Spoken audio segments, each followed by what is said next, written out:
Olá, bem-vindos! Hoje a gente vai mergulhar numa obra, no mínimo singular.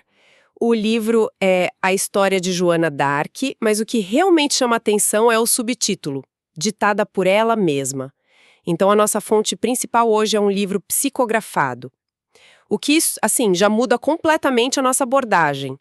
A história teria sido ditada pelo espírito da Joana d'Arc para uma médium muito jovem, de 14 anos, a Hermâncio Dufault, que, aliás, teria trabalhado com Allan Kardec. É uma premissa e tanto. Ousada, né? E fascinante. E acho importante a gente alinhar o nosso objetivo aqui.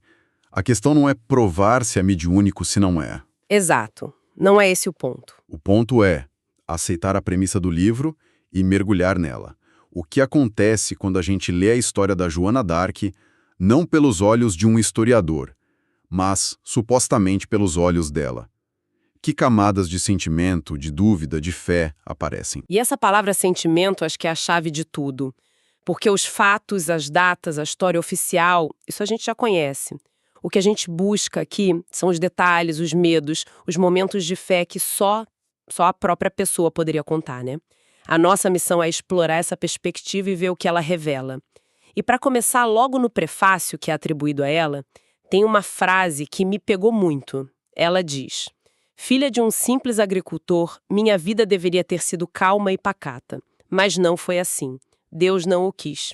E logo depois ela fala que a glória é uma chama que queima a borboleta que ousa aproximar-se. É uma imagem potentíssima.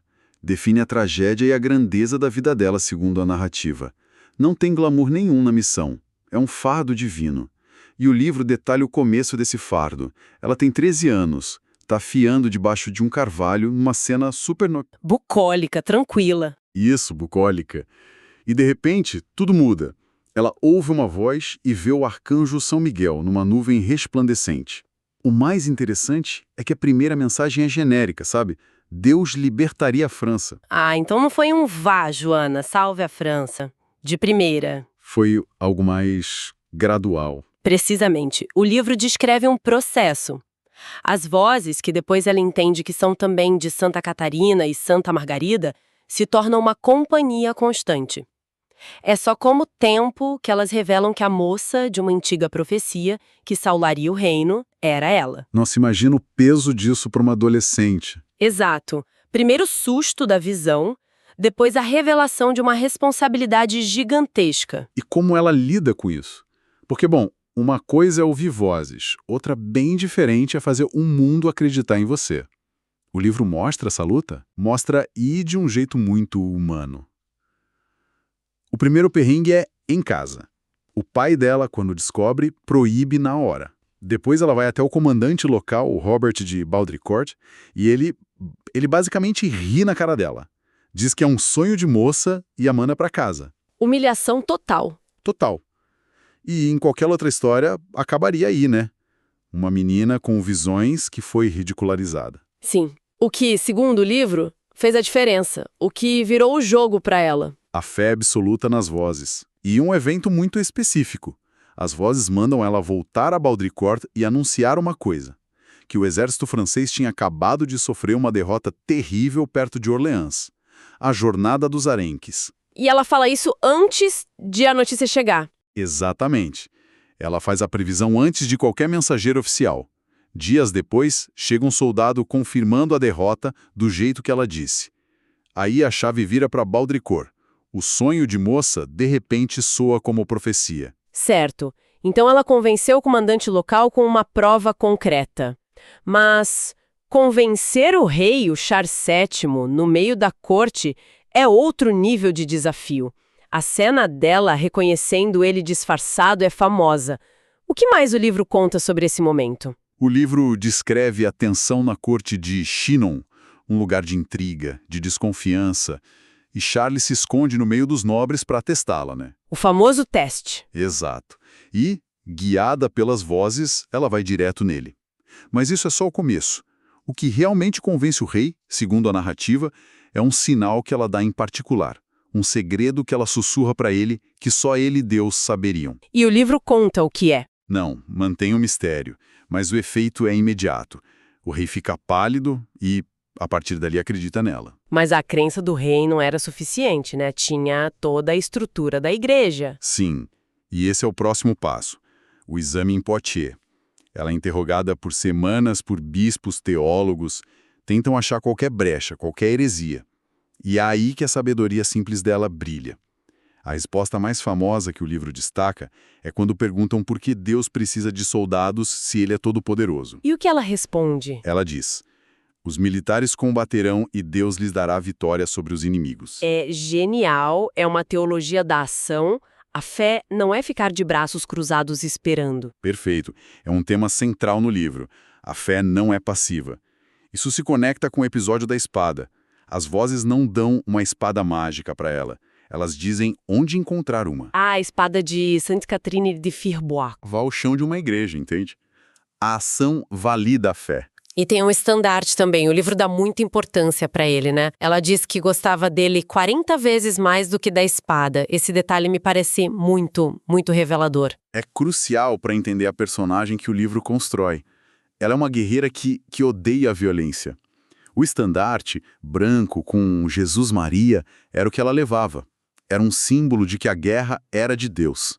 E na prática, segurando o estandarte, ela não precisava usar a espada para matar. Essa versão à morte, contada em primeira pessoa, é algo muito poderoso. Exato. É uma força que a história factual nem sempre consegue transmitir. Com a espada e o estandarte, ela parte para sua primeira grande missão, libertar Orleans. Como o livro narra essa batalha que parecia impossível? Como o momento em que a fé vira vitória militar. A narrativa descreve a desconfiança dos generais. Eles a veem como um mascote, não como uma comandante. Mas ela, seguindo as vozes, dá ordens táticas que eles ignoram. E dá errado, imagino. Dá errado. O livro mostra ela repreendendo os capitães, dizendo que o conselho de Deus é mais sábio que o deles. Quando eles finalmente a ouvem, a maré vira. E o livro cita algum exemplo específico dessa malícia? Algum personagem? Sim, e de forma muito marcante. A figura de Nicolas Loiseleur. No livro, ele é um traidor da pior espécie. Ele se aproxima dela na cela, fingindo ser um conterrâneo, sabe? Para ganhar a confiança dela. Exato. Ele aconselha a responder de certas formas, tudo para incriminá-la.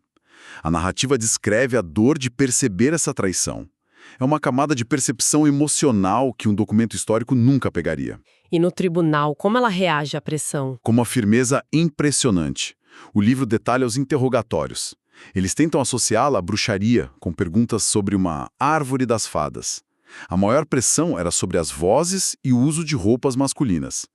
Ela se recusa a trair os segredos do rei e insiste que as roupas masculinas eram uma ordem de Deus, para a missão e para a sua proteção física na prisão. O que nos leva ao momento da abjuração, quando ela supostamente renega tudo. Como o livro descreve essa cena? Como um momento de terror e confusão. A cena é montada num cemitério. A fogueira já está ali, à vista dela.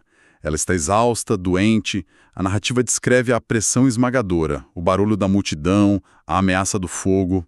Ela diz que cedeu por medo do fogo. Ela não sabia o que estava assinando. Ela diz que não entendeu o documento. Acreditava que, ao assinar, seria transferida para uma prisão da igreja, longe dos soldados. O livro sustenta que ela só traçou uma cruz no papel, num ato de desespero. Mas não foi o que aconteceu. Levaram ela de volta para a mesma cela. Exato. E aí vem a armadilha final, a que sela o destino dela.